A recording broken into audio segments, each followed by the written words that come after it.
Hello and welcome to this video series on the basics of men's lacrosse. As the name suggests, here we'll be covering the fundamentals for someone that's new to the game to give them a better understanding. We anticipate it to be something like a 10-part series, and throughout we'll be using these animations here on Share the Play just to talk around the different positions. In this series, we're going to cover things like the basic tactics, strategies, different rules that might not come across from other team sports, and offensive and defensive positioning. So firstly, let's have a look at the pitch, and this gives us an excellent opportunity to introduce ourselves to the rulebook. If you Google England lacrosse rules, you'll be taken to this website and you can download the men's field lacrosse rules here, which will take you to a page that looks like this. This is really worth reading cover to cover as it contains all the rules of the game. But if we go to page 6 here, we can see that the pitch is 110 by 60 meters, and there's a nice diagram here, page 78, and this shows the substitution area, the gate as well. So back to Share the Play. So I've set up the game here in a face-off scenario, and this is one of the really niche things about men's lacrosse. In women's lacrosse, it's called a draw, but we're looking at men's today, so it's a face-off. The face-off is conducted after each restarting quarter or after a goal.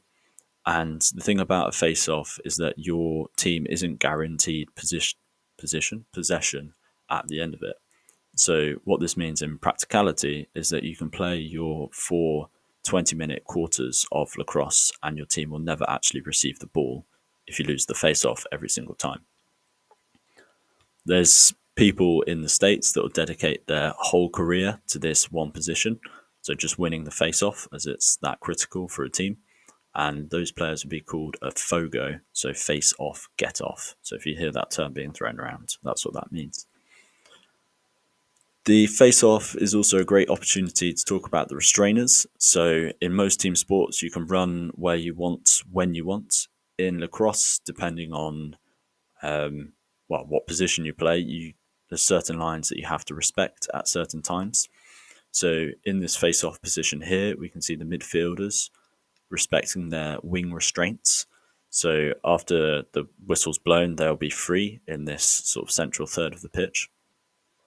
However, until there's a possession call, the attackman and defenseman will be restrained behind their sort of third restrainers in their attacking or defending zones, depending on which team you're on. And if we go to this next slide here, we can also see restrainers in action. So this is actually just the halfway line that's acting as the restraint.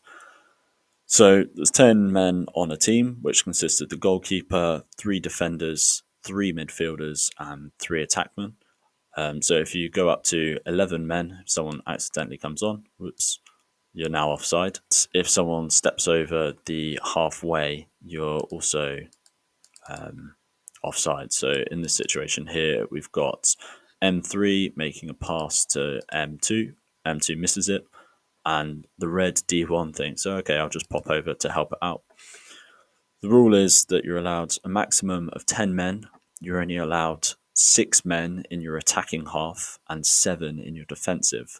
So in practicality, this means for the attackers, you'll have 3 attacking players and 3 midfielders to make 6. And in your defensive, you'll have the 3 defense and 3 midfielders to make 6. 7 is made with the goalkeeper. So here, red have just gone offside with D1, so that's a technical foul, and blue will be given possession of the ball. So let's assume that M2 caught the pass. We can now talk about the substitution bench. So we're going to imagine that M3 is now suddenly tired. So they'll make a call, something like water or yellow.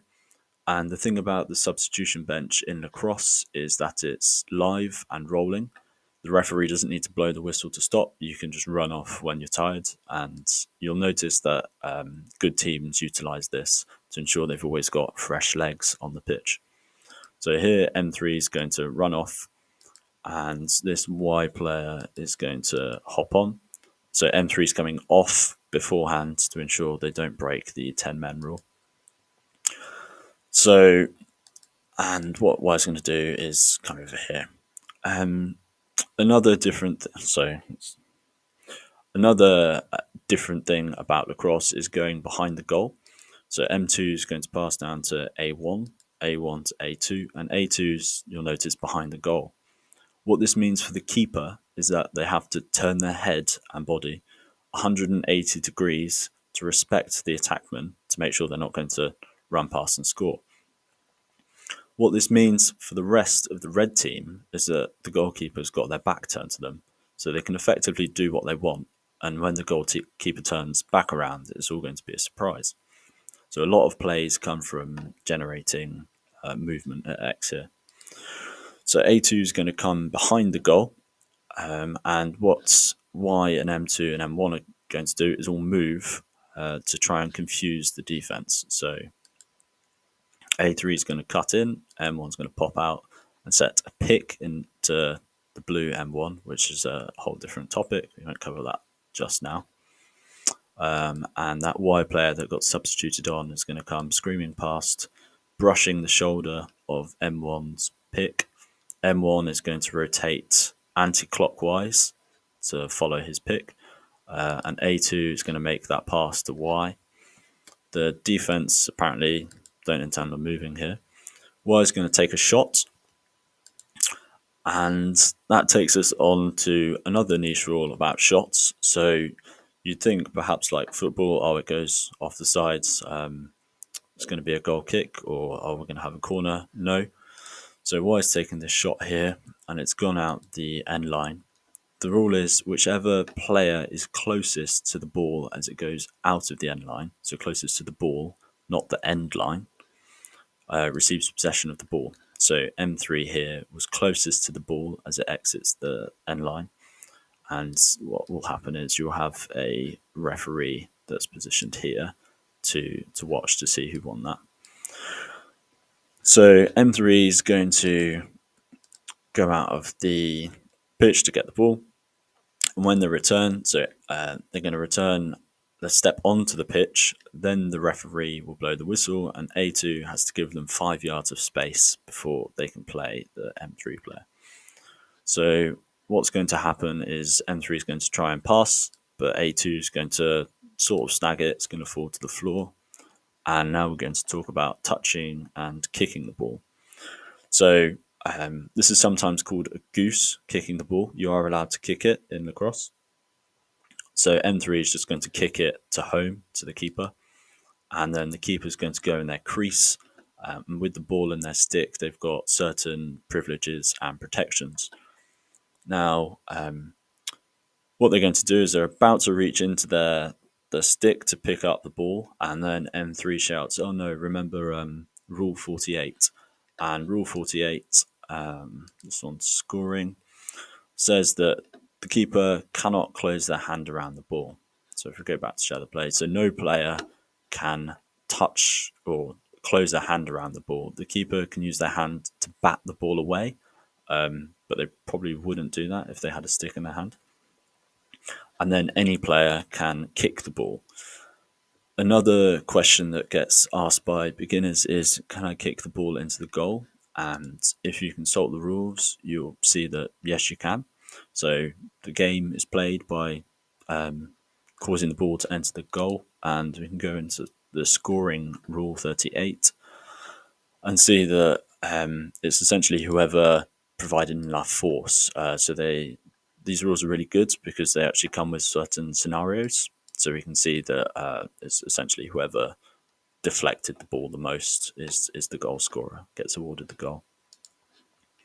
So to summarise, we've gone over the pitch, we've introduced ourselves to the rule book, we've had a look at face-offs and the restrainers, both during a face-off and during settled play. We've talked about the rolling substitution bench and being offside. We've talked about going behind goal. So let's just play this actually. We talked about going behind goal and how you can use that to turn the goalkeeper's head and cause havoc up the field. And then we've also covered shots going out of bounds and how possession there works, which is very different to other sports. We've talked about kicking the ball, which is fine, and touching the ball. So generally don't touch the ball with your hands. So thanks for watching this one today. In our next video, we'll be going over fast breaks, both from an offensive and defensive position. We'll catch you then. Thank you.